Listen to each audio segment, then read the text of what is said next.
Hello and welcome to the MilSurp HQ podcast. Today we'll take a deep dive into a U.S. firearm that doesn't get the respect it deserves. We'll also hear the legendary tale of how the majority of the U.S. doughboys in World War I were carrying this quote-unquote British rifle.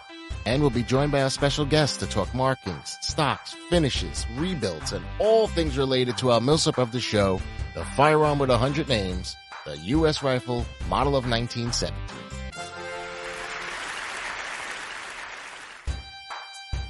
Hello and welcome back, all. Kelly, what's up? How you doing?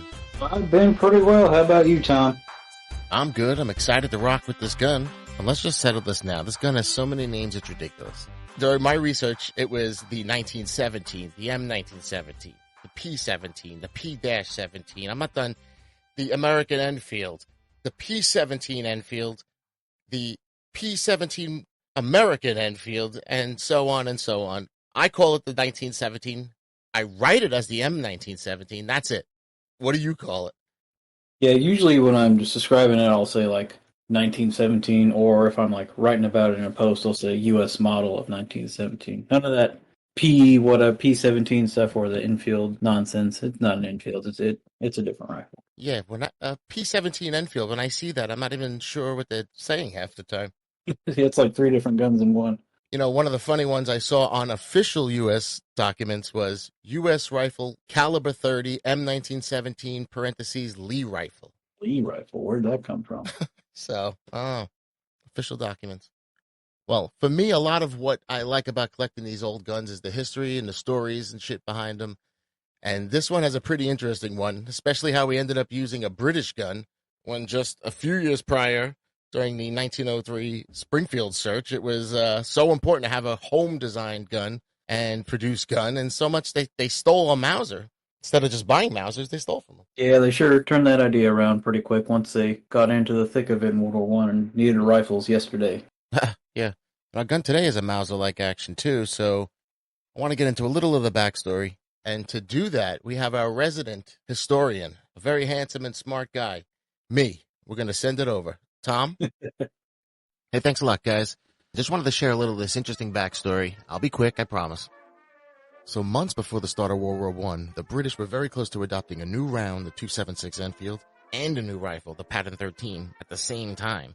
Now, all I hear about this .276 Enfield round is that it was pretty hot. You know, the Brits were using new powders, new materials at this time, and doing lots of trials and tweaks, so they were working on it for years.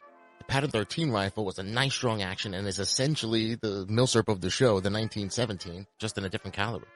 And I did read more than once that the British were looking for a quote-unquote Mauser-like action. So, gotta tip the hat to Mauser again.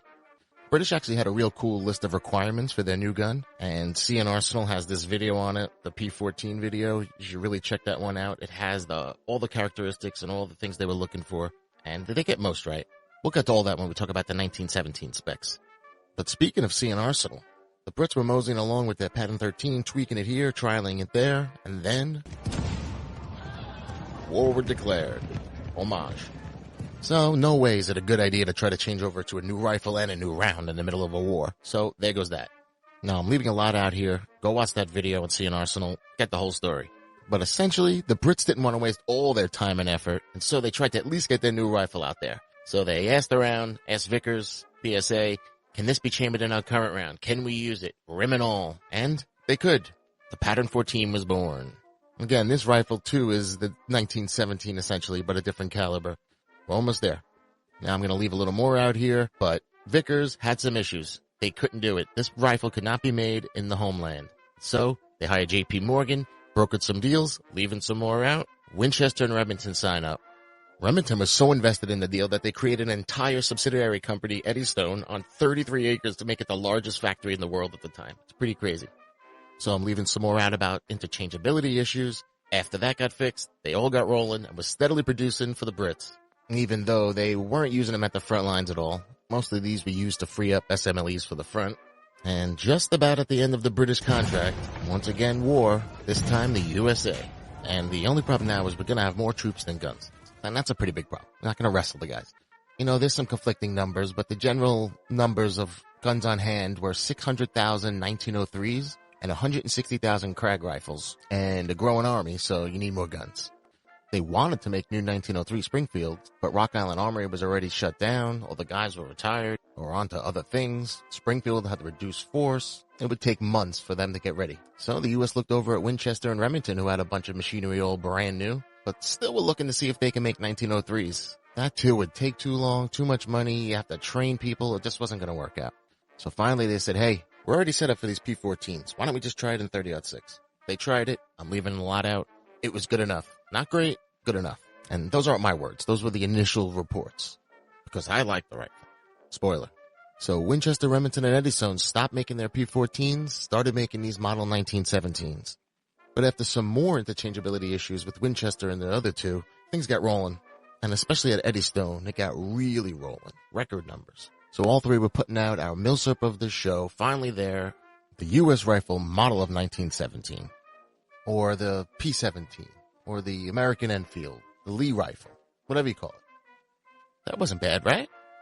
All right, back to you guys. All right, thank you, Tom. Appreciated that. And Kelly, I wanted to ask you, during your research, were you getting the picture we were very lucky that Winchester, Remington, and Eddystone were all geared up already to make these guns? Yeah, this was pretty much just a stroke of luck on our part. If we weren't making these for the British, we might have ended up going over there with Mosins or something that we were making for the Russians. And I heard the British owned all the machinery and sold it to us at such a drastic discount. They were desperate themselves. Yeah, they were ready to move on from that. They already had built up their SMLE stock, so they were done with the P14 for the most part. So it was perfect timing. Yeah, even though these guns don't get the respect they deserve, these guns came in a pinch and worked out well. And we haven't even talked any firearm specifics yet, so let's get into some specs, some info on how these firearms were when they left the factory, so we can start identifying some originals, some rebuilds, talk some market prices, all that goodness. Yeah, so I got my spec sheet pulled up here. And oh, yeah. Kind of give a quick comparison versus some other rifles of the era, like the 1903 or the Gewehr 98 that it was facing off against over there in the Western Front. So for the 1917, they come in at a decent length of around 46.3 inches. And with that big old bayonet on there, you get up to 62.3 inches. Ooh, wow, over 5 feet tall. Oh my God. And that's only with a 26-inch barrel. But that barrel, even though it's not quite as long as some other ones, it's a very thick, heavy barrel. So these were renowned for their accuracy. But due to that thick, heavy barrel, they come in at a hefty 9.2 pounds, which is higher than most rifles of the day that it was facing off against or on the same front with. So that's where a lot of the complaints that GIs were having came from. Because, man, if you're lugging this thing around all day, you're not going to be too happy about it. And then throw a bayonet on there, and you're over 10 pounds. It was definitely a workout carrying that. Yeah, I've carried mine around a few times with bayonet on it, and you start feeling it after 10, 15 minutes. Oh, man, you don't want to carry it around anymore after that. And with that, we also have a sight radius of 31.8 inches, which is excellent for the day. I mean, they got the sights all the way there on the very rear of the receiver and all the way at the tip top of the barrel. And those also come with those big old hefty sight protectors as well, so no damage in those or mistaking them for anything else. The trigger is a nice 2-stage pull with a roughly 3 to 4 pound brake, so this is an excellent trigger for a military rifle, and it's one of my favorite triggers I have on mine. And it's got that pretty cool like groove on the trigger there, so you get a good grip on there. It feels nice. Speaking of grooves, so it has a 5-groove left-hand twist rifle barrel, which I think we touched on that. Some of them actually have right-hand twist, just depending on which company made the barrel. Now, I prefer a left... No, I'm just kidding. I have... No, there's no preference on the left or right-hand twist. It depends if I'm above or below the equator, you know. And then for the sights, we have our nice graduated rear sight that goes from 200 to 1,600 yards, not meters. And it has a 400-yard battle sight, which I actually thought was 300 when I first got it. And moving on down the rifle, it is chambered in the 30-06 caliber. Thank you, United States. Holding 6 rounds, not 5, even though they came on 5-round triple clips, thanks to the changeover from that rim 303 British round in the P14. And of course, it is a cock-on-close Mauser action. It's not anything but a Mauser. It's not an Enfield. It is a cock-on-close Mauser. Beautiful. And the stocks actually came in three different lengths: tall, medium, and short. And that was one question we kind of had: is what was the normal for that? We're not sure about that one, of why they came in different lengths, or how many came in what, or from where. All three sizes in all three manufacturers. So who the heck knows? Yeah. Then for the stock, originally they had a linseed oil finish, as most U.S. stocks did, but I think later on after the war they changed that, maybe with the rebuilds. I know they weren't really messing with it too much during the wartime. They just wanted to crank these things out. U.S. rifle stocks are beautiful. Oh yeah, and nice walnut stocks. We've always gotten that thing right for sure. As for markings, so we're a ton of markings when they first came out of the factory. They had a lot of the inspection stamps with the eagle over the number. I'm not quite sure which numbers or which. I think they were for like the different manufacturers or something like that. But an eagle is just an inspection stamp, kind of like the German Waffen. I think our guest knows all that. And then they would have a U.S. flaming bomb stamped on the receiver as the official acceptance stamp, and on the bolt, because those were the load-bearing parts, if I recall. Oh, as well as the barrel, of course. These eagles are not even like the good eagles. These are like these skinny, hard to make out, especially if a stock's been sanded down. You know. Yeah, like any refurb, you almost never see the eagle because they disappeared pretty quickly. And the eagle kind of reminds me of like the USPS eagle. I think it's just like the eagle head over the number or something like that. Right, a little squished. Yep, so if your stock has them, you know those are original markings and your stock has not been messed with much at all. And then, speaking of the barrel, of course, it'll have the date that the barrel was made on it, which may or may not coordinate to the gun. We'll talk about that later.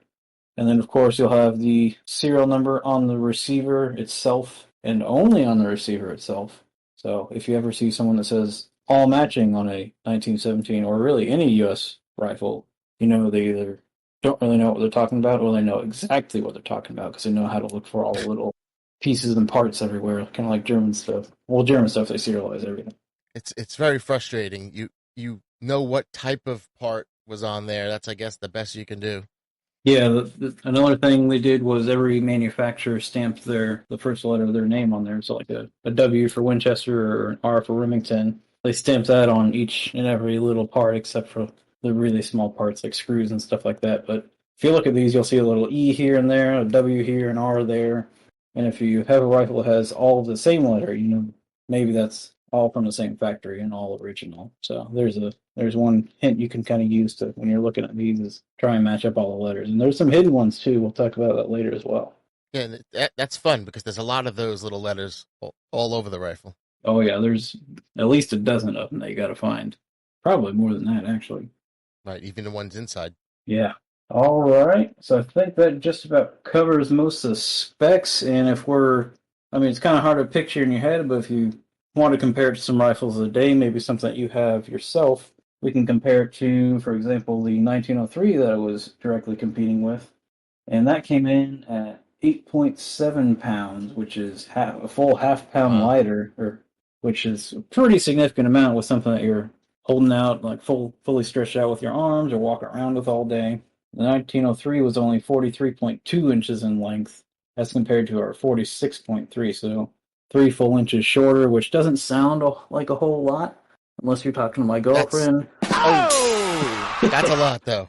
But 3 inches. if you put them right next to each other, you'll see there's a pretty significant difference just moving around, swinging them around, holding them up, and everything.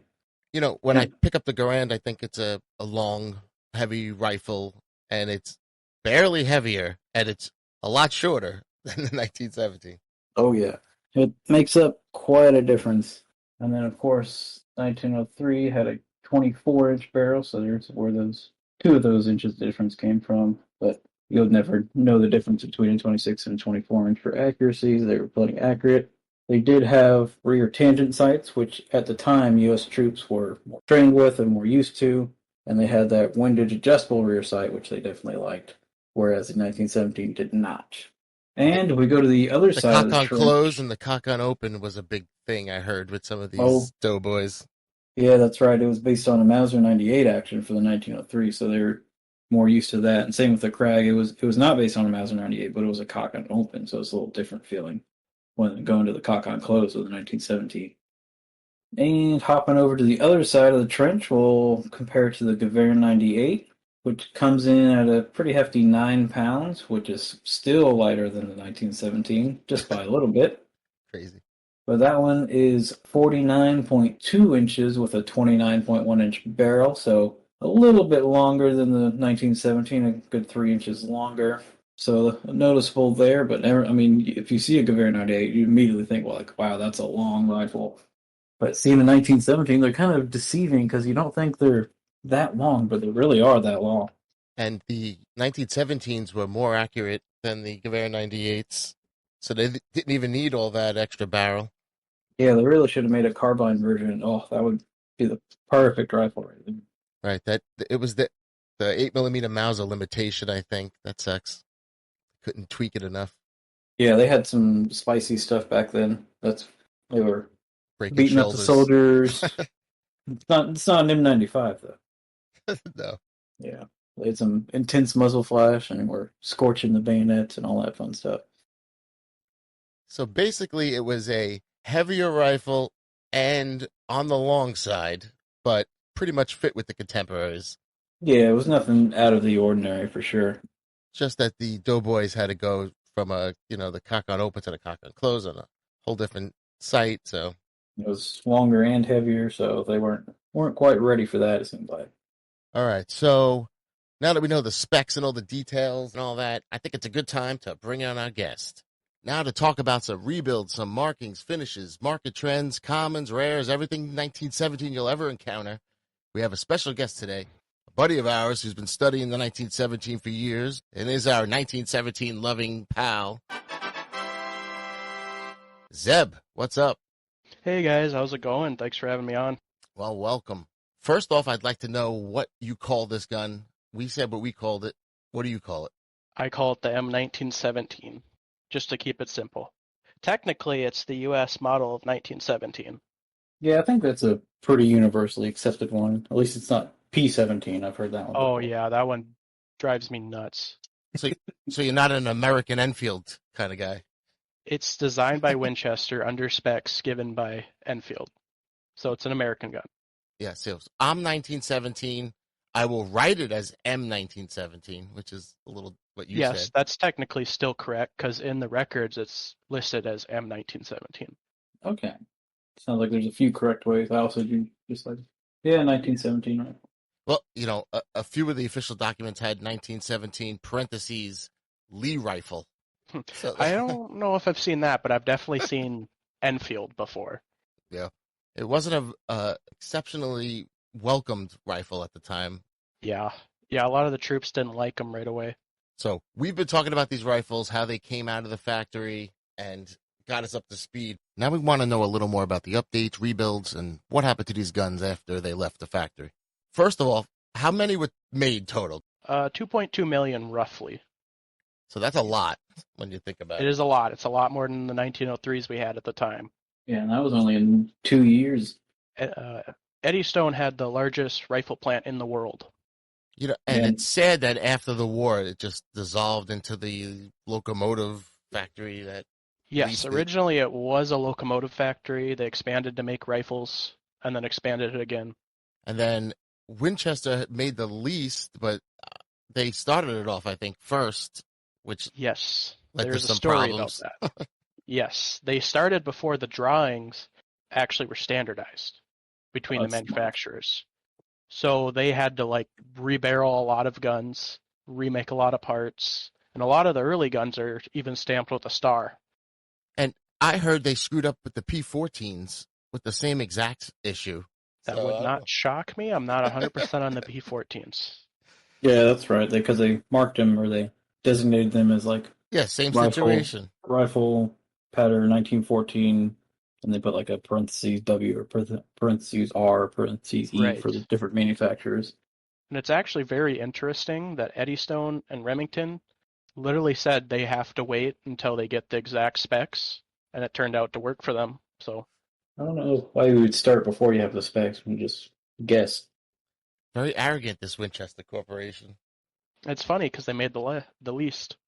And they have that perception of quality that the troops seem to like. They're like, oh, my dad has a Winchester rifle. I like the Winchesters better. I know In that's my opinion, In my opinion, the Winchesters are the worst made rifles out of the manufacturers. Wow. It's the opposite. Wow. So Eddystone made more than the other two combined, I believe. Correct. Almost double of Remington. So being that you're saying Winchester's a inferior product, so most of the 1917s you're gonna get are gonna be pretty good then. Yeah, I mean, they would only actually send Eddystones and Remingtons overseas because they were more interchangeable because they're from the same parent company basically. So they use the same drawings. And so they made it very easy, right? They marked them all W, R, and E, Right. almost every part, but no serial, which is annoying. You don't know if it's the original part. Yes, that's an American thing. American guns are never serialized, really. And so we talked about the stock markings, had the eagle. So every other stock marking, is that not from the war? So there are only a handful of markings that stocks actually got during the war. It was an inspector mark that's thought to be the final proof of the rifle. It's in forward of the magazine, right forward of the magazine. If you look on a 1917, there will be a proof, and then right bottom of the magazine there will be another proof. And that's it? Yep, for the stock. And that's all they would have had. And well, there's an R too. Some of them would have an R, E, or a W on the front part of it too to designate makers. Yeah. I'm looking at mine right now. It has an R and an N. I don't know what that means. But not all of them did that. Well, we'll talk a little about post-war use. Probably a lot of those marks came from some sort of post-war use or Lend-Lease. Yes, there was a lot of post-war use. Post-World War I, we'll clarify. So Yeah. the majority of the 1917s I see for sale have these GKMs and all these different markings. So that's something that I guess they didn't have much time during the war to take them in, arsenal them. So that's all post-war. Yes, so those are World War II rebuild marks or inspection marks. Some of them just got stamped even though they weren't rebuilt. And Kelly, what was your barrel? Yeah, so mine it's a Remington and it's blued and it has it has an RAP on the side of the stock. So it got inspected, but they didn't redo anything. But it's an 818 barrel. Right, yeah. A lot of them they just inspected because they were stored bad in between the war, and a lot of barrels needed to be replaced. Yeah, barrel's pretty nice on it. So I guess this one lucked out and was in okay shape. Yeah, and they might even have replaced the barrel because they made a lot of extra barrels at the end of Okay. the war. So you'll see a lot of early rifles with 1919 dated barrels. That's cool. And did they put those on during? I know that after the war they made a decision, 1903 or 1917. They chose the 1903. Yes, they and did. They put the 17s away, and I heard they did some stuff to them. So immediately post World War One, some of them got rebuilt. You know, if the gun got blown up with a guy or something, they would fix it. But there wasn't like a World War II style rebuild program for them. But the Parkerizing stuff, we were talking before about how ugly that is, but how efficient it is. But Yes. so was that wartime? It is very late wartime. They started producing Parkerized parts, and it's not the normal Parkerized you'll see. It's more of a dark black Parkerizing. Yeah, I heard that it was like they had the receivers all and everything all polished and nice, like they did for the bluing, but then they switched to doing the Parkerizing, so it looks They different. did not bead blast them. Yeah, that's why the gray looking ones. So that's another way to tell a refurb versus original finish. If it's been bead blasted, they probably refinished it. And did they mark anything on the bolt ever again after the original markings? Okay, yeah. So there's 3 parts originally that would have been stamped when they proofed the gun. The bolt handle, there's a flaming bomb on it, the receiver, and then the barrel. And those were the load-bearing parts, so they proofed them. But then post-war, they did make extra bolts in World War II that were stamped USMC, I believe. But they were not because of the Marine Corps. It was because of the manufacturer's name was USMC. Oh, I bet that throws people off. Yeah, for a long time, a lot of people thought they were Marine Corps guns. So they all had the flaming bomb though on the rail. Yes, the receiver, Right, the barrel, right over the chamber. There's one. If you take off a handguard on one, and then on the bolt handle. Sadly, I've seen a lot that were worn so down you can't even tell it was a flaming bomb there. Yeah, some of them weren't stamped the greatest either. to be honest. Wartime, trying to just throw them all out. So Yeah, you hardly ever see the Eagles on the refurb stocks too. yeah, they sanded a lot of them. My poor one is you can't even tell. It looks like a little rectangle. So yeah, there's a couple markings that can tell you if your stock is Remington, Eddystone, or Winchester, not only from the Eddystone, Winchester, Remington mark that you'll sometimes find on them. Like certain inspector marks only came from certain plants. That's right. I think I read it was So it's like the Remington was like the number 300s and Eddystone was the 200s or something like that. yeah, so zero, let me look at my notes here. It's 0 to 200 is Eddystone. So anything 0 to 200 is Eddystone. 200 to 400 is Remington, and 400 to 600 is Winchester. I gotta write that down because that's you Very see, helpful. yeah, right. When you're looking at the photos, you go through, you see the mark. I don't know what 302 means on the one we were looking at before. Yeah, that's why I was telling you it was a Remington gun, even though I Okay. didn't see the receiver. All right, that's good to know. So yeah, I would highly recommend the book Model of 1917 by C.S. Ferris too. There's a lot of those numbers in the book too for certain parts that it tells you. I did see that book, and there's not many 1917 books out there There is not. I think there's only like 2 or 3. compared to the 1903 books and Garand books. Oh geez, yeah. Right. It's But yeah, underappreciated. but like on the trigger guard on these, usually the maker's mark is underneath. So if you wanted to look at the maker mark, you would have to pull the trigger guard out, or you can just look at the eagle stamp. Oh, underneath the trigger guard. Oh, Right. that's great. But they put an eagle stamp on the outside of the trigger guard, so you can just look at that, and then if it's within what range, and it'll tell you who made it. So if you're at a gun show, all you got to do is look at the trigger guard, and it'll tell you. Wow, interesting. It's like the German guns where they had the screws serialized. It's frustrating that you have to do these little tricks. Yeah, but I mean, it makes sense if you want a gun to be interchangeable. Why would you need to serialize anything? Yep. Well, should have told Winchester early on all that. Follow the specs. Wait for the specs. All right. Yeah, that's actually another funny point is Winchester started in, I think it's June. You'll see June barrels, June of 1917 barrels, but they're very rare because they manufactured them to the wrong tolerances. Oh, jeez. And then they later on got replaced. Yeah, so it's very hard to find a 617 dated Winchester barrel. Usually all you see is 817 Winchester barrels. All right, so you probably do a lot of looking at 1917s. If somebody came to you and said, "Hey, I saw a 1917 for sale," what would be the first thing you pictured in your head? Are you thinking like a refurb one, a blued one? Immediately, I think a Parkerized gun. Immediately a Parkerized gun with a rebuild stamp. Eddystone? Rebuild cartouche. Yeah, probably an Eddystone in like the 1,800,000 range. Those seem to be common for some reason. Pretty specific. Yeah, I don't know why. That's just what I see for some reason. I do a lot of looking for 1917s to find blued ones. So, And how much are those? if you found an original, every single part, is Remington. If you had a Remington rifle, I would say it's twice the price of a typical refurb at least. Wow. A lot of little things to I look mean, at. I've found 1 or 2 in the last year. So a 1,800,000 Eddystone. If I said it was 750, That's a good deal in my opinion. That's a If it good has deal, a good right? bore, I would say that's a very good deal. I would say the typical going rate is probably about $1,000 for a refurb. Yeah, Wow. they've climbed quite a bit. If you have a blued gun, that's a refurb still. You might get to 1,200. I mean, it just depends. So is there a cheap Remington or a cheap Winchester? I guess like the latest ones. Because I know the early Winchesters are with the W mark. The early ones have a different receiver marking. Correct. Those So are expensive.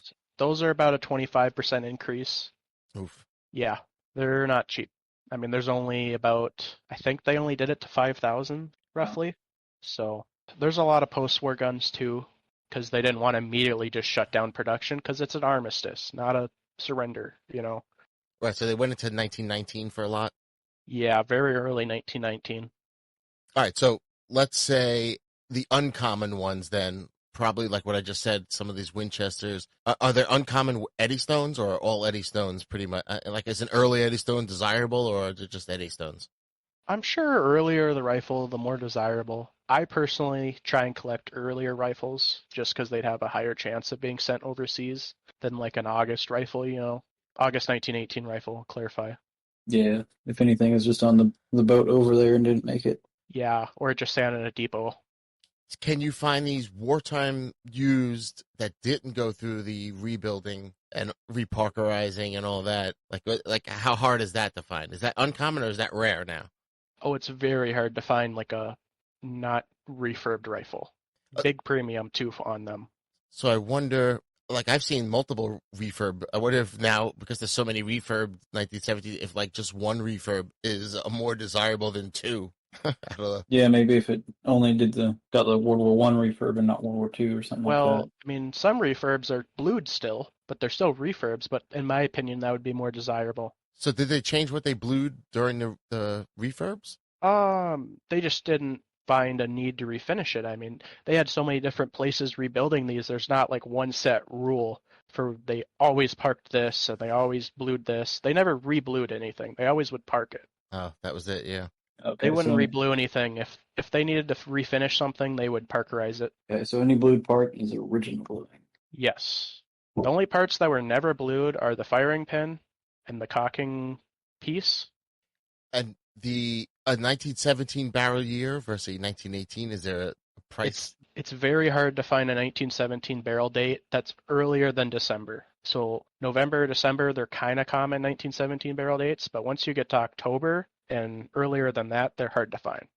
See, I'd like that. Like that's a nice uncommon one to target, like a 1917, nice early one. Yes, I have a rifle right here. This is a 1017 dated Eddystone barrel, and it is serial number 69,000 and change. All right, so how much is that worth these days? That's Um, over 1,000, yeah. oh yeah, I mean this one has very little finish left, but it is a blued rifle, and it has not been rebuilt. I would say north of 12. Nice. Probably Nice. more than that if you put it at an auction, to be honest. Since the pandemic, all these U.S. rifles have really jumped. Oh yeah. Yes, they have. I You think know, 1917s are finally being appreciated a little bit more. They always kind of been on the back burner for, well, ever since World War One. I was wondering, is there a spot they crack? Is there a headspace issue? Are there any issues with these guns? yes, there are. Uh-oh. They're very good guns for the most part, but there's a couple issues with them that were noticed. Number one issue, the ejectors. They break constantly. Why is that, though? Just It's poor? Do Thin? you have a picture of one? But if you have a picture of one, that's all you need to see. It's basically just a super tiny spring that has to eject the cartridge, and it's very common for them to break. I shouldn't say they constantly break, but that is the most breakable part on the 1917. And the field armor kit would have like 40 of those, I think. So, That sucks. Yeah, looking at mine, it is a little thin piece of metal, isn't it? yeah, let me see. I actually got a broken one in one of my auction guns. Hmm. I was not happy about that. And that brings me to the other thing. If you ever want to rebarrel one of these, it is very hard. Uh-oh. Why? They like to, Eddystone in particular, the receivers sometimes crack when you rebarrel them. Oh, I've heard about that. And it's only Eddystones for some reason. Hmm. And you do not notice it with a Parkerize on it, but if it was blued, you would notice a crack. Wow. And the barrels are very hard to get off, and a lot of the time you'll end up having to cut relief cuts in the barrel to take it off. Well, that sounds bad. So yeah, they're... Yeah, because these were turned into hunting rifles. They must have just left the same barrel on there. Yeah, they would just cut them down a lot of the time, cut them to like 18 inches, 20 inches, and rear their rear sights off, which ruins the value 100% because you can't put new metal on. Guess it's a good thing they like 30-06 because I think they're very nice, though. If you get a well-done sporter, it's a good deer gun. yeah, I've heard a lot of these receivers were reused as like 300 Win Mag or 458 Yes. Wad or whatever elephant rifles. Winchester made nickel steel bolts, too. So if you ever see like a Magnum conversion, a lot of the time they'll use a nickel steel Winchester bolt. Okay. Now, import marks common because they didn't get shipped back much. So yes, they can be common. A lot of the Danish rifles have import marks from Vermont, I believe.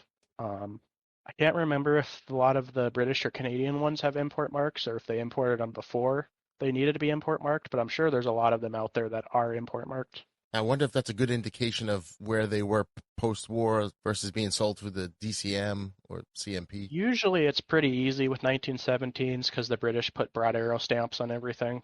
Yeah, they got it. They got the idea of marking the guns. How nice that is. Yep. Yep. Sometimes you'll see a bayonet that was originally a P14 bayonet. The U.S. took it over and stamped U.S. markings on it, and then the British stamped markings on it again. It's been all over the place. Yeah, I those are like kind of those. cool. So I guess that brings us to the rares, because I would guess the rare ones of these are the UK, Denmark, Philippines, all these other ones. There's actually a lot of the UK rifles in America right now. And the, Danish ones are a little bit harder to find, but I wouldn't call them rare. and the UK ones are just 1917s that they used. Is that Right, it? they would just use them as a home guard rifle in World War II to free up Lee Enfields for frontline service. And those have like the red stripe painted on the. Right, they'll have a red handguard. band and a note 30-06 painted on the front of them. Did the Canadians do that too for their training I rifles? believe so. I'm getting a little foggy on that. It's been a while since I read about that, but yeah, I believe they put red bands on the Canadian rifles as well. And I like the story of we sent more than 700,000, from what I read, to England after Dunkirk, which Yeah, is it was crazy. very helpful because then they could use the home guard rifles that probably were Lee Enfield's SMLEs, give them to the combat troops, and then the combat troops would have better rifles, and then the home guard would get the 1917s. So what would be like the Grail 1917 if someone was looking for Personally, years? I would like a first month production rifle that's all original from each manufacturer. That would be pretty sweet. Didn't That's, they have? that's like my holy grail, is like a first month rifle. I know I've seen like a couple pictures or heard like in the writings that they use them as sniper rifles. Have you ever seen any of those? I don't think I've ever seen one. I've not heard about 1917 sniper rifles, but I have seen a lot of P14 sniper rifles Maybe that's what I'm thinking of. because the P14 is a very accurate rifle. Same with the 1917. I mean, if you haven't shot one, you need to shoot one. They're great shooting guns. Oh yeah, I love taking mine to the range. I can do it It's 2-inch group at ridiculous. 100. Oh yeah, they're great guns. It's actually ridiculous how accurate they are. And solid. Yeah, I mean, I would be surprised if you could blow one of these up, even with a pretty hot load of 30-06. So that's good. You don't have to worry too much. It's good gas mitigation, strong. Yes, it does. Mauser action. I mean, cock and Mauser close action. Mauser action. That's giant. It's just Big a old- giant hunk of steel. Big old extractor on the side. Funny enough, those actually broke. Wonder how do they That mess was that one of up? the other things that was a problem. Oh, it is. So the ejector, extractor, and then rebarreling can be tough on them. But those are mainly the three things that are a pain with them. Yeah, I guess it is a little bit smaller than your Gewehr 98 extractor. I think it had something to do with tempering, but I'm not 100% on that. Interesting. I'm not using mine enough to snap it, so No, I haven't heard of one snapping gentle. recently. I'm assuming in World War I there was a lot harder conditions than us going to the range on a Friday afternoon. Yeah, a little more mud in there. Spicier ammo or inconsistent ammo. Speaking of mud, they actually made a mud cover for these. Really? whoa. It was just a canvas cover that Did you, just like- or snapped on it. Oh, so you can like shoot with it on. It wasn't No, sliding. no, or it was more anything. of a transport thing. Okay, I've seen that like the. But I have reproduction seen those smelly in ones. use in France, Hmm. wartime. Look at pictures of that because I've seen the SMLE ones. So basically, if you find one for under 1,000 and the bore is good, it's probably a good And- deal. The nice thing is a lot of the boards are very good on these because they got rebarrel, a lot of them. And they all have the year of rebarrel on them still, right? Even the World War II ones? Incorrect. The World War Uh-oh. II barrels are just stamped the maker mark. But those aren't No, the only makers were Winchester, Remington, or anyone. Right, but then they had in World War II they had subcontractors that made barrels because Eddystone isn't in business anymore. Remington's making 1903s and Winchester's making carbines and M1 rifles. Who made Okay. those barrels? Wasn't it like I know it was High Standard and one other company. So High Standard and Johnson Automatics. That's right. Hey, that's spoiling one of my trivia questions. You know what? Time for some trivia. Okay. All right, here we go. First question. During the war, a number of Model 1917 rifles were fitted with the French-designed Vivienne Besseret attachment, which proved to be handy devices for trench warfare and were for this purpose. So what did the French throw on that's our easy. guns? Oh, they put grenade launchers. Correct. Yes, so there's actually a couple models of grenade launchers that were used on these. You could buy them? They're very rare. The World War I models are very rare. I saw Ian's Forgotten Weapons video on it. Yes, he has a very good video on them. I think his is one of the later patterns, because originally it was basically the French design with the two prongs, and then later we did like a screw-on spigot kind of type thing. So if you see one of these for sale, buy it. That's pretty cool. Yeah, there are reproductions, Ooh. so you got to watch out for that. All right, second question. Winchester manufactured a short supply of magazine platform depressors, which, when inserted into the magazine, depress the follower to allow the bolt to close on empty and cycle as normal for the inspection arms maneuver and to facilitate rapid fire practice. But rumors had it that soldiers that were not issued these would often improvise and insert one of these items to get the same effect. Personally, I just take it out. They put in a stripper clip because it's a 5-round clip and a 6-round Yeah, magazine. I'm trying to think how you could block the follower from coming up. This was a GI trick that was in a couple of their diaries. They inserted a coin, a penny, over the follower. Mm. And this allowed them to ride the bolt over, open and close it when they were inspecting arms. All right. Here's the third one. The Eddystone Rifle plant's monthly production at one point exceeded 100,000 rifles, with daily production averaging 5,000, with the high of 7,800 in one day in 1918. And so a plant this large employed a lot of workers and reached a high of this many workers. I'll give you multiple choice. 1,000, 5,000, 10,000, 15,000, or 25,000. How many workers? I'm going to go with 15. Kel? With 10,000. The answer is D, 15. Nice. They had 15,400 and change. It's a lot of people. I think I read it was 35 acres, the entire plant. Ooh. Yeah, it was big. It was the biggest rifle plant in the world. I mean, they produced a lot of rifles there quickly. Fourth question. Okay, this is what we were talking about before. Model 1917s that were taken out of Cosmoline and refurbished during World War II often needed a new barrel. And instead of copying the original British-style left-hand twist, they went with a conventional right-hand twist using a Johnson Automatics 2-groove or a 4-groove made by this company who made the majority of the replacements this time. So who was the other company? Well, there's only one other one to choose from that actually manufactured a lot. Yeah. Which would be High Standard. That's it. So yeah, Johnson Automatics is the same Johnson, the Johnson semi-automatic. I think that's them. It's the same one. Yeah. That would make sense because they just got done with the Johnson rifles and need something to do. All right, we got one more. Final question. Winchester's excellent formula for making strong model of 1917 receivers was studied, liked, and then used by Rock Island Armory and eventually by Springfield when both started using Winchester's preferred type of metal, we mentioned earlier, this metal, on their own receivers. I'm assuming Kelly has it too. You got it? I have it, but does Kelly have it? Go for it. Nickel steel. That's it. Yeah. It's Winchester nickel steel bolts. They use them a lot in Magnum conversions, like I said earlier. All right, that's it for trivia. Nice job, guys. Now, I was reading that they were trying to improve the 1903 sights because of how good the 1917 sights were. But then the Garand came along and they scrapped all that.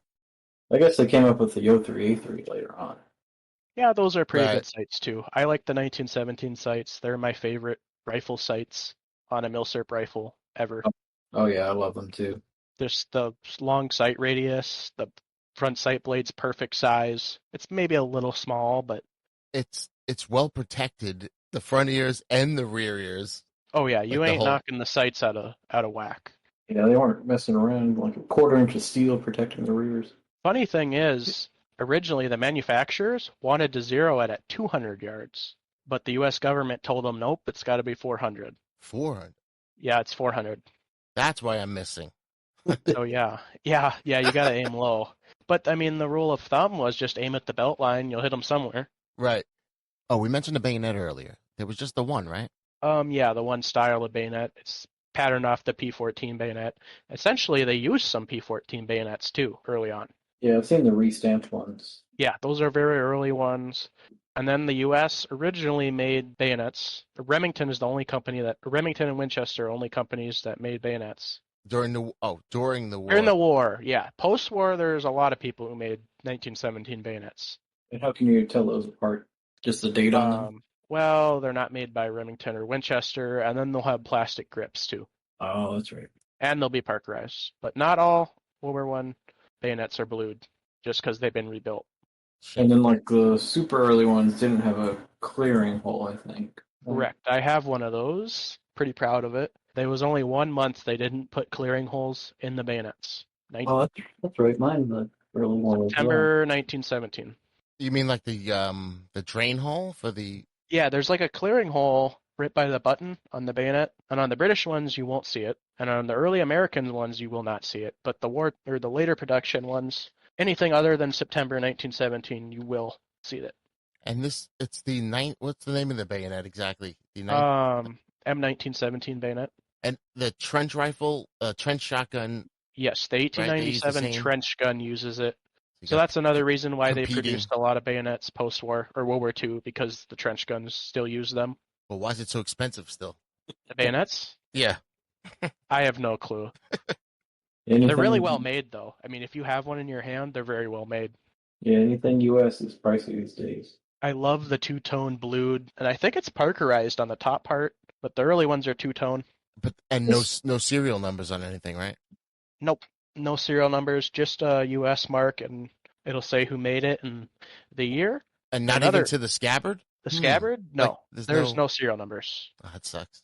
Yeah, so at least you don't got to worry about a matching bayonet.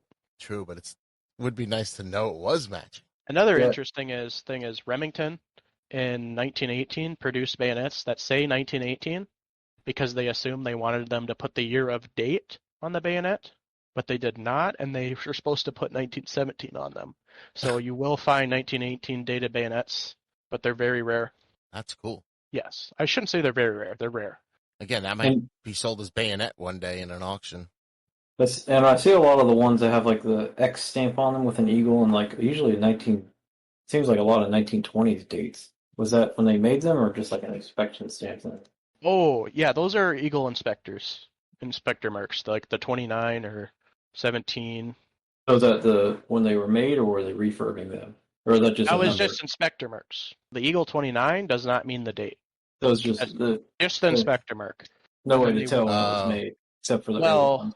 Yeah, the only ones you can tell are the ones without the cleaning hole. That has to be a September 1917 production, or the 1918 dated ones are obviously super early 1918. Gotcha. That sucks. They made it hard. Yeah, I don't know why they wouldn't just change the date to like 1918 on the bayonet, because they did that with the 1905 bayonets, the Springfield bayonets. That's true, yeah. So it's really weird why they did that. And I don't know if we talked about what slings they came out originally. Was it the same, very similar to the 1903 slings? Yeah, it is the same sling. It's the M1917 sling. I saw also they sometimes came with like the canvas slings. Yes, canvas ones. Those are mainly used in the States. They're very rarely used overseas. More of a substitute standard type sling. Gotcha. Mine actually came with one on it. It looks like a really old one, cool. So I don't. For some reason, they seem to be common on the 1917s and not the 1903s. Maybe it was a competition thing or something. Or they just kept all the official slings for the 1903s. Well, what you see overseas in pictures is the leather slings. You don't really ever see a canvas sling. Mm-hmm. So it's very rare to see a canvas sling don't see it in much France. At all. No, you don't. Yeah, I see the same 1903 looking sling most of the time. And as far as ammo, with 30-06, people worry about what you're shooting out of your Garands and your 1903s and all that. This is a stronger action, though. We're not worrying about surplus in here, are we? Like with surplus, I probably wouldn't shoot it out of a super nice bore or a very nice rifle, just in case it might start corroding the rifle. But for the most part, you should be fine. Oh yeah, it'll shoot anything. Yeah, I mostly shoot my own reloads, or if I'm out, I can just. I wouldn't. I mean, even if you had a primer pop or whatever, I wouldn't be super worried about it, just due to the gas mitigation on the rifle. Because look down the rifle, and if the primer popped, the front sight's in the way from all the gas coming into your face. Oh, that's right. It's like a little wall right there.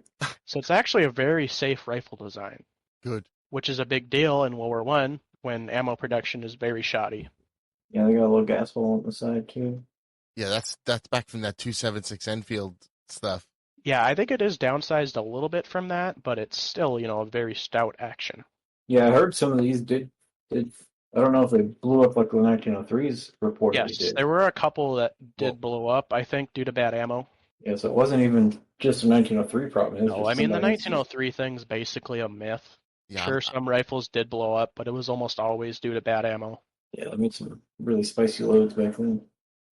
well, that brings us into what we wanted to talk about next. Shooting it, the recoil, the feel, the sight, all that. It absorbs the 30-06 better than the 1903, in my opinion. Oh yeah, Oh, way better. The first time I pulled the trigger on one, I was surprised how little recoil there was. yeah. They're. I mean, since they're so beefy, the barrel's thick Wow, under the wood. yeah, that's one thing I Oh do yeah, like about it is how thick the barrel is. Makes it very accurate. Takes a while to heat up. It's got a nice pistol grip stock versus the straight stock on the 1903. I also love the triggers on these. They got like a serrated trigger on them. right. They're good. And they're good triggers too, especially for a Yeah, they're muzzle. not Like bad. They're not bad at all trigger wise. They're usually two, pretty crisp. two stage, about 3 pounds or so. Yeah, I've noticed on the non-refurbs they're usually a little bit nicer. I took it last to the range with the K98 and the 1903, and I liked it the best. And wasn't much of a contest. I kept picking up the 1917. I was like, I like it. It absorbed the recoil. The 8 millimeters a little much. I feel like I'm smashing steel every time I shoot that thing. Yeah, they're a little punchy. Yeah, I mean you could shoot the 1917 all day and you'd probably not even have a sore shoulder. Yeah, I wasn't sure what it was. If it was the beefiness, if it was like you said the barrel, but It's just a heavy gun in general. I mean the stock's chunky, the barrel's chunky, the receiver's chunky. I think that's it. It's just heavy. But that's the biggest complaint of all the soldiers, the ones that have to carry it Which around. which I find interesting because you would think these guys that are like 5'7", 5'8", 150 pounds getting knocked by a 30-06 out of a Springfield would hurt. They're probably not even shooting half the time though. It's probably just Yeah, they probably didn't even carrying get it. ammo. Yeah, it's just digging into their shoulder. And then Right. on the sling. Yeah, Walking I mean miles. if you look at a picture, I mean they're just loaded with gear. Right. I guess that's when the pound or so difference really matters. Yeah, I mean it's personally not that big of a deal to me because I'm a big guy, but probably 5 inches taller than the average World War One soldier. Yeah, it Yeah. probably fits you a little better. All right, so let's recap a little bit here. The most common one around is the Eddystone, gone through a couple of rebuilds, 1 or 2 rebuilds, probably a decent barrel because if the barrel was bad, they rebarreled them, right? Yeah, as long as somebody didn't shoot surplus through it in like the 50s and then put it away. Right. Yeah. There are a lot of hunting versions, but you could still find full military, right? Yeah, I would say cut downs are probably more common than full length rifles. Yeah, there's a ton of sports out there. They're really popular. And my advice would be to still wait for one for under 1,000 somewhere. I would agree, Right? especially for a refurb. I wouldn't probably pay $1,000 for a refurb personally. And then when you get into them, then when you want your early Winchesters and your early blue, then you could spend over 1,000. Oh yeah, if you get a nice blued gun, I mean that'll probably be over 2,000 for an original blued gun. I've been on a couple and they went out of my price range. Some of them go to 3. Jeez. If you get like a really nice Remington, they'll go to almost 3,000. Wow. Yeah, I lost one. I was not happy about that. But I got this one, so I'm happy. Remington has the best quality, I think, by far. Then Eddystone, then Winchester. Yeah, people seem to kind of poo-poo the Eddystones, but that's probably just because they made the most. Well, I mean, if you were Right. a doughboy, you're probably going to get issued an Eddystone 1917. It was crazy how they figured out it was like 75% of the soldiers.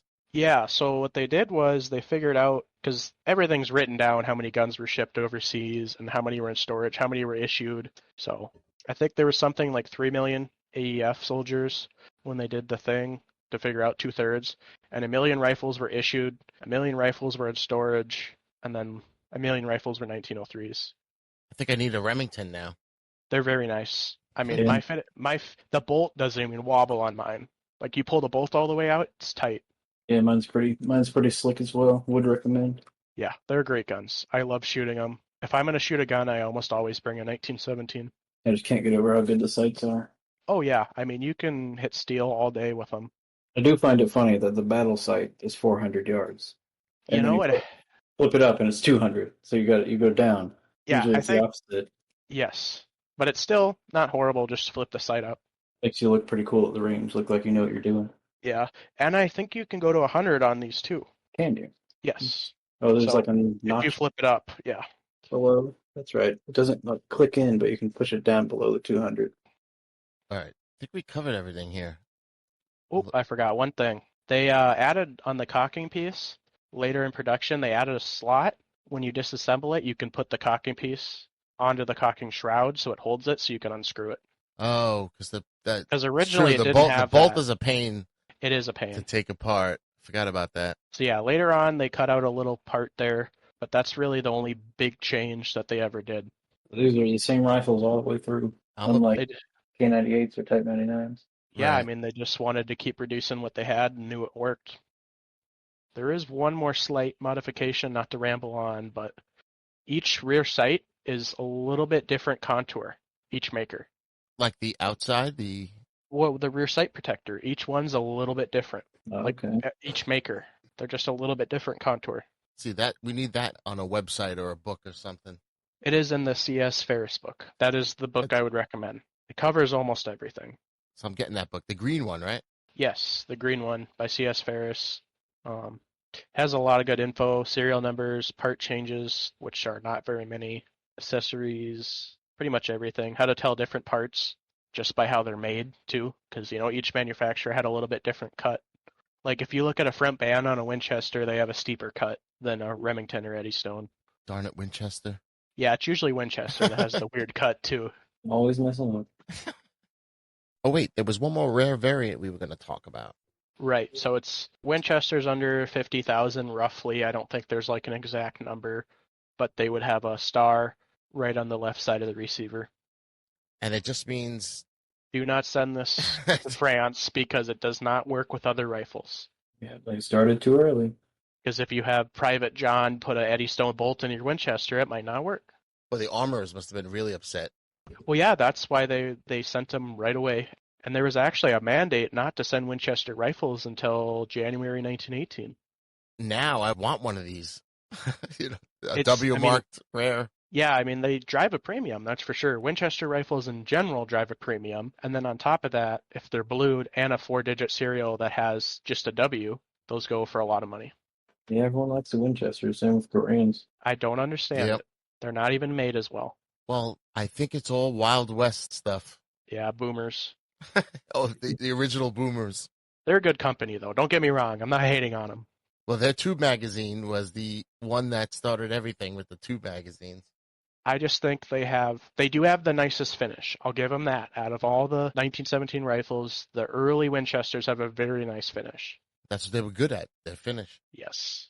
Not with part interchange. All right, so I think we summed up everything with this 1917. And I'm saying this is my number one World War One bolt action. I don't know where you guys stand. Oh, yeah.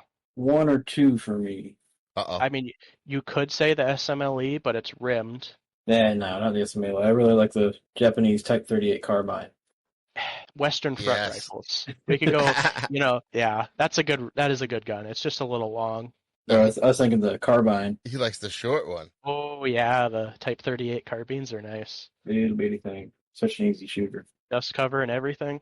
Perfect trench rifle that never saw a trench. Yep. Yeah, well, see, you're thinking you're in the trench. I'm thinking more I'm the guy in the back, and I'm just laying down shooting from a nice safe spot, and I'll take my 1917 over my little tiny carbine. Until you get blown up by 30 artillery. True, I'm that guy. All right, Zeb, thank you for joining us. Appreciate it. Thanks for coming on, talking to us. Yeah, thank you guys. Sorry for rambling too much, but Oh, no. You had a ton of good information. Yeah, we always yeah, love talking I wouldn't say I'm guns. the most knowledgeable person ever, but I'm a collector. All right, thanks for joining us. Yep, thank you. All right, that was fun. Zeb was great, huh? Yeah, he had a lot of good info. There's quite a bit out there on these guns. Yeah, I hope he gets his collection filled. Needs to get himself a Winchester. We covered a lot with him, but, we didn't cover a couple of things, and one of them was the availability of spare parts and accessories, and basically it's pretty easy to get U.S. parts for this, right? Screws, replacement parts, Yeah, any U.S. milsurp, it's usually butt there's a plates. good stock of spare parts, and gunsmiths that know how to work on these in the U.S. So you can find anything from brand new made barrels, reproductant stocks. You can find any and all of the little small parts that Right, you all need the to. bands, all the Yeah, screws, sights. sights, all that stuff. You can find those pretty handedly on normal places like Nimerick or Liberty Tree or somewhere like eBay. There's a few good places to get parts. One thing to watch out for if you're buying there's a few specific parts that are different between the 1917 and the P14. So if you're looking for things like a rear sight, that's going to be different just because of the different trajectories of the bullets. Or stocks are a big one. P14 stocks are actually pretty cheap, but they don't fit on 1917s because of different geometry for the magazine and barrel. So you'd have to do a lot of woodworking to get that fit on there. And they're marked And then, wrong often, so be careful. yeah, you have to really kind of look at the differences between them, which we'll get to in a second. And then obviously things like the magazine and follower are going to be different, as well as the bolt, because different caliber, so can't share those. And then I think the rest of the parts should be the same. Things like the barrel bands are the same. The front sight posts will be different, but like the front sight protector wings should be the same. Cocking pieces and things like that. Same trigger, same. So, Most of the small parts are the same. so there's even like more parts availability, being that you can get P14 and 1917 parts. Exactly. So yeah, if you find one of these that's sporterized but doesn't have any metal missing, so no sights chopped off, no barrel chopped off, it might be something to consider picking up and see if you can build yourself a cheaper rifle than finding one elsewhere. And it's fun. Indeed, and you're doing the Lord's work. And as far as I see, even the bayonets and slings you could find, but they go for a premium now, but you could find them. Yeah, they're definitely out there. You will pay a decent amount for a bayonet or an original sling. You can get reproductions fairly easily. Now, that's one of the parts I will get the repro on is the sling, because I just want to make sure it doesn't drop onto the floor, so. Yeah, I've had that happen before. Never like breaking a sling. So, all right, so you know what? Now it's time for America's second favorite wheel, the Wheel of Milsurp. Right. All right, the Wheel of Milsurp has a number of Milsurp-related prompts and questions that I put on there, like, would you rather this or that, buy or pass, make this trade, finish this sentence, a couple other things here. So let's get to it. I'm spinning. Here we go. And it landed on this or that. That might have been what we had last time. I think so, but I'll do it anyway. All right. There's one thing on the wheel, this or that. All right. So you have to make a decision to take either the first or the second firearm. You get offered these two. Let's just say for free, for the sake of argument. Here we go.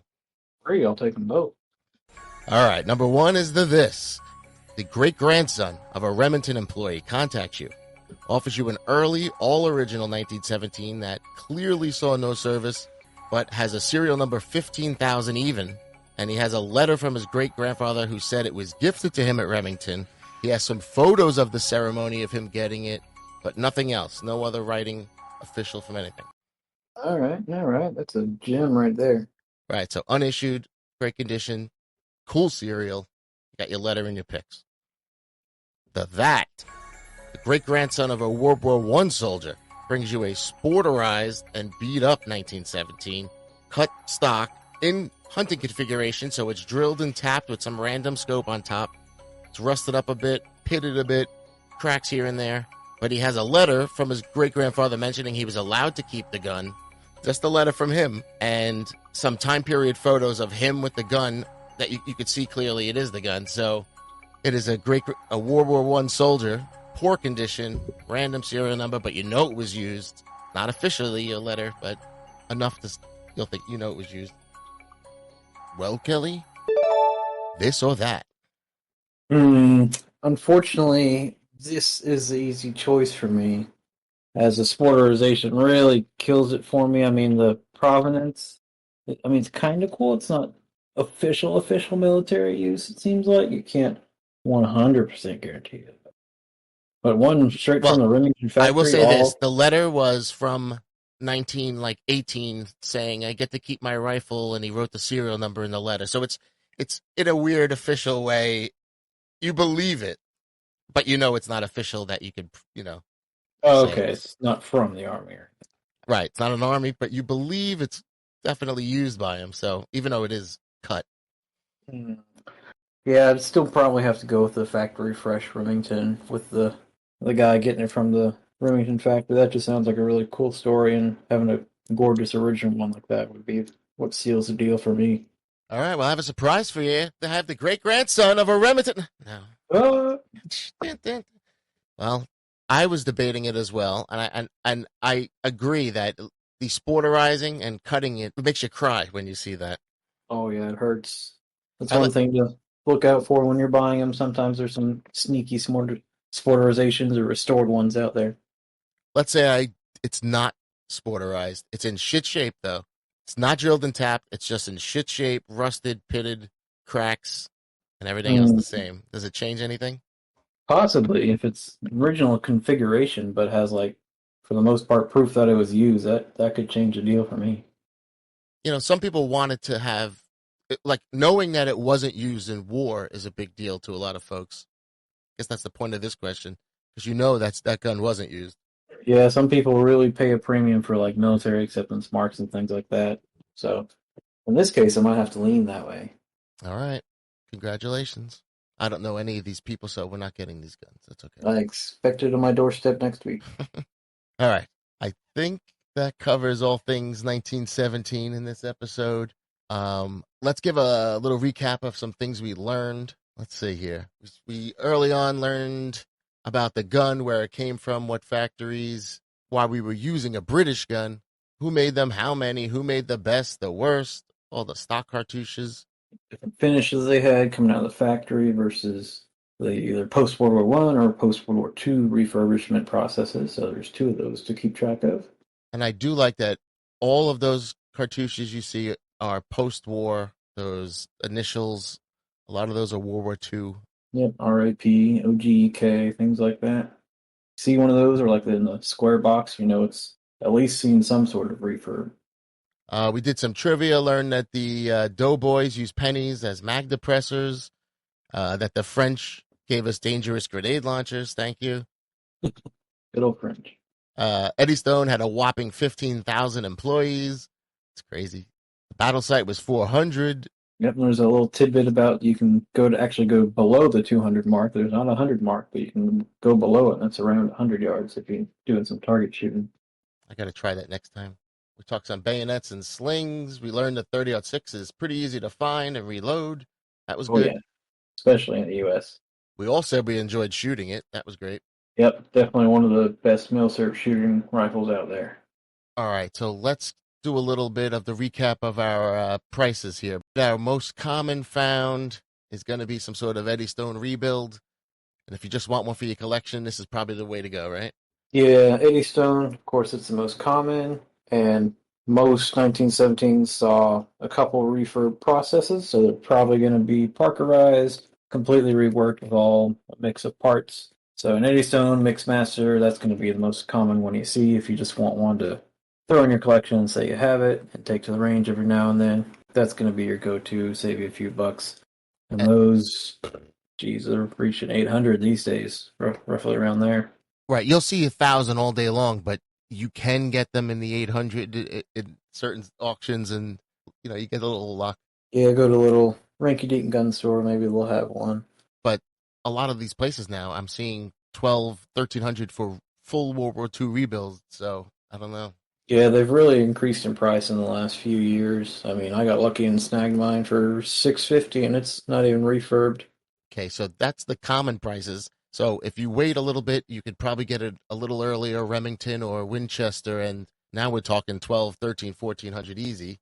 Yeah, if you're looking for something wartime, definitely so. And if you're lucky, you'll find one that's still in the bluing. That's a real gem to look out for because the bluing's beautiful, and it hasn't seen too hard of a refurb process, if anything. And there's so many different colors when you look at them because they changed twice over the span. Yeah, you got bluing, you got dark Parkerized, you got the gray-green Parkerizing. Yeah. And the bluings are all a little bit different too, just because of the different companies. And then, so like, we did discuss a little of the Grail ones, which you'll know when you see them because the prices on those are ridiculous. Yeah, the foreign use ones are pretty high up there.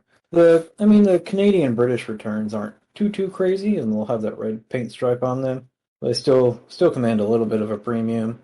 And yeah, for the Holy Grail one, like Zeb was talking about, a really nice early all original rifle from any of the manufacturers is gonna run you well over $2,000.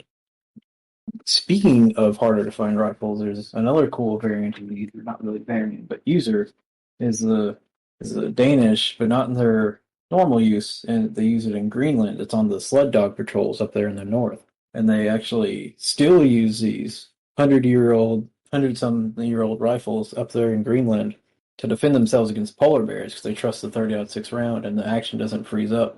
So Now, these rifles come are on. actually still in use. I mean, if that's not saying how good the gun is, come on.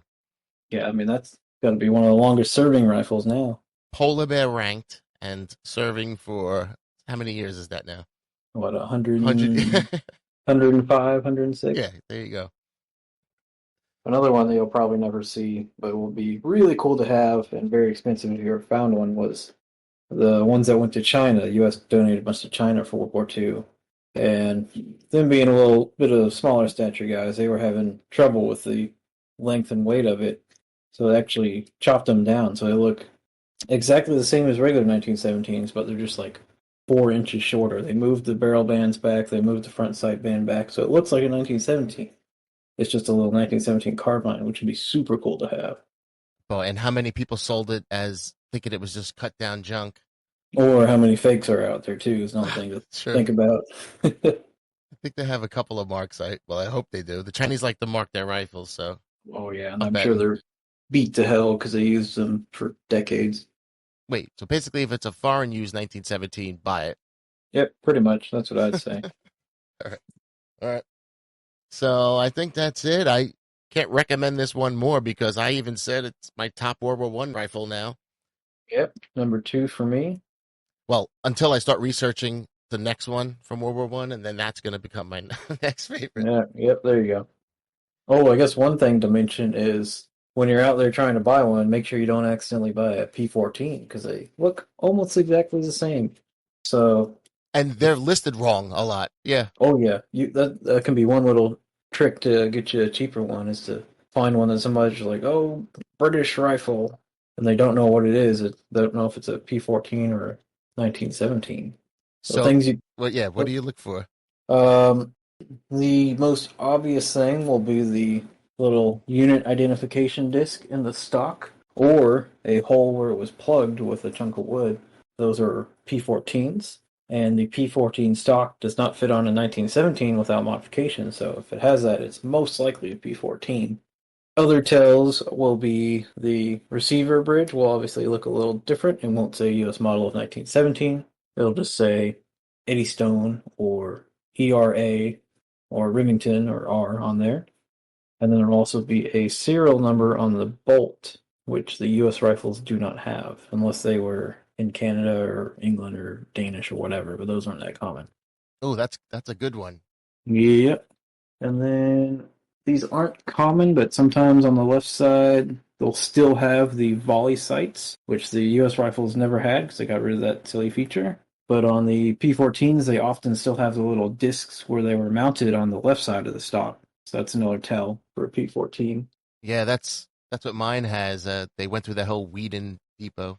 Yeah, and often the stocks will have repairs where they have like the wood staples that you see in or the little saw cuts on the cracks where like they did on the SMLEs. Oh yeah, they often have like an ugly black finish instead of like the nice original bluing or parkerizing.